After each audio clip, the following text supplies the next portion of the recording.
पंचांग देखना सीखे तथा ज्योतिष बने चैनल में मैं आप लोगों को हार्दिक स्वागत करता हूँ। ऋषिकेश पंचांग के माध्यम से सारी बातें आप लोगों को बताई जा रही है, जिसे ध्यानपूर्वक आप देखा करें और समझा करें। उस नियम का आप फॉलो करें तो आप एक अच्छे जानकार भी हो जाएंगे और आपको कुंडली बनाने में कोई परेशानी नहीं महसूस होगी। आज देखें, एक नया विषय है कुंडली निर्माण करने के समय।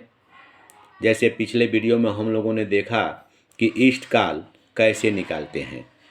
जितना इष्ट काल आया है पिछले वीडियो में, उसी के आधार पर, इस इष्ट काल के आधार पर ही हम लोग आज भयात भवभोग निकालने की बातें सीखेंगे। इष्ट काल वही रहेगा और उसी के आधार पर भयात भवभोग का निर्माण हम लोग कैसे करते हैं, उसकी गणना विधि क्या है, उसका आज अवलोकन करेंगे और समझेंगे। तो चलते हैं अपने विषय पर। जैसे मान लें हमको कुंडली बनाना है और भयात भवभोग निकाल करके देखना है, तो कैसे देखेंगे और कैसे समझेंगे। भयात और भवभोग निकालना सीखें। पहले हम लोग भयात की गणना करते हैं, भयात को पहले सीखते हैं, उसके बाद भवभोग देखेंगे। अहोरात्र यानी 60 घटी में गत का मतलब बीता हुआ, गत नक्षत्र घटाकर इष्ट काल में जोड़ें। जो लब्धि प्राप्त होगा वही भयात होगा। ध्यान रखें, 60 से ज़्यादा हमको आता है, फल आने पर हमें 60 घटा दें, शेष इष्ट काल होगा। जैसे यहाँ पर देखें उदाहरण, यदि आपको इस परिभाषा को समझ में नहीं आ रहा हो तो आप इस उदाहरण को समझेंगे तो आप विधिवत रूप से समझ जाएंगे। जैसे मान लीजिए मेरा इष्ट काल पिछले वीडियो में हमने देखा था कि 30/3 आया था। तो यहाँ पर देखिए गत नक्षत्र की भी दिया जा रहा है।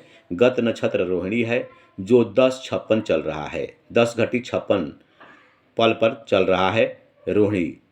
उसका पूरा काल है। यानी अब गत नक्षत्र के समय जो दिया हुआ है पंचांग में, उसी पंचांग पर हम लोग चलेंगे। जैसे नियम कहता है अहोरात्र 60 में से गत नक्षत्र घटाएंगे, जो बीता हुआ, गत नक्षत्र यानी बीता हुआ नक्षत्र घटाएंगे।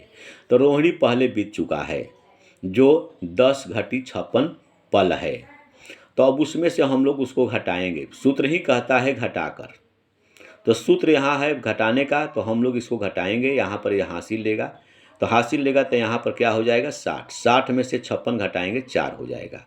ये कितना बचा 59 में से 10 घटाएंगे 49, यानी हमारा लब्धि प्राप्त हुआ 49 घटी 4 पल।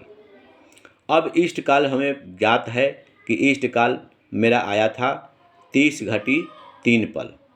तो 30 घटी 3 पल इष्ट काल को यहाँ पर जोड़ेंगे। जैसे यहाँ पर घटाकर गत नक्षत्र घटाकर इष्ट काल में जोड़ेंगे। तो इष्ट काल में हमने जोड़ा, तो यहाँ पर जोड़ा तो 4 3 7 हुआ और 49 और 30 89 हुआ। लेकिन 89 में से यहाँ पर सूत्र दिया हुआ है ना कि 60 से ज़्यादा होगा तो उसको हम लोगों को 60 से घटा लेना पड़ेगा। वही मेरा भयात सूत्र के अनुसार भयात पता चलेगा। तो यहाँ पर 79/7 आया। 79/7 में 60 को घटाएंगे। जैसे ही 60 घटाए, यानी यहाँ पर घटा लेने पर 60 घटाया जाता है, तो घटाए सूत्र के अनुसार। तो यहाँ पर देखिए 7 का 7 और 79 से हम लोग 60 घटाते हैं तो 19, यानी यही समय जो हुआ मेरा भयात प्राप्त हुआ। अब हमने भयात को निकाल लिया, अब भवभोग निकालना है। भवभोग के कुछ नियम है, उसको भी ध्यान देना है।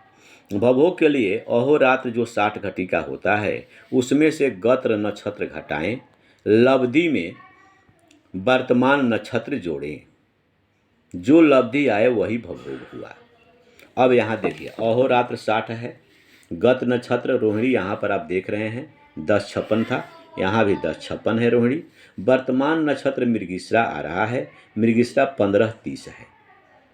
अब इसको हम लोग को गणना करना है। क्या करने के लिए? भवभोग निकालने के लिए।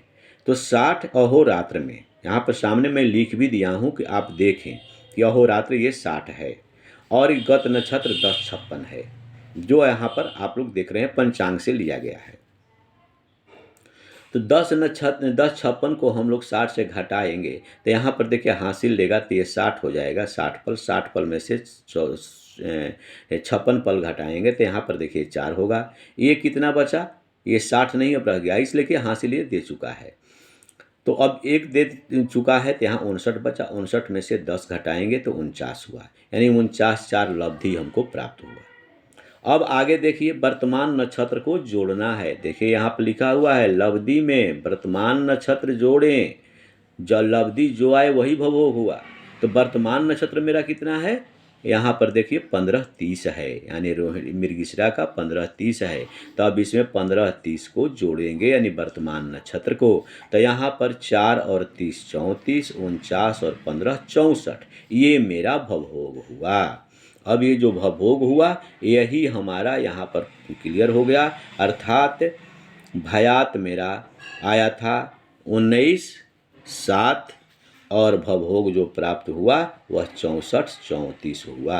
अर्थात भयात और भवभोग निकालने के लिए हम लोग को यही सूत्र अपनाना होगा। इसी सूत्र के आधार पर हम लोग भयात और भवभोग निकालते हैं। ये नियम हम लोगों को जानकारी होना चाहिए। यदि इस वीडियो से लाभ प्राप्त हो, आप कुछ सीख रहे हो, कुछ जानकारी रख रहे हैं या अनुभव कर रहे हैं, तो आप इस वीडियो को लाइक शेयर तथा सब्सक्राइब करेंगे। धन्यवाद।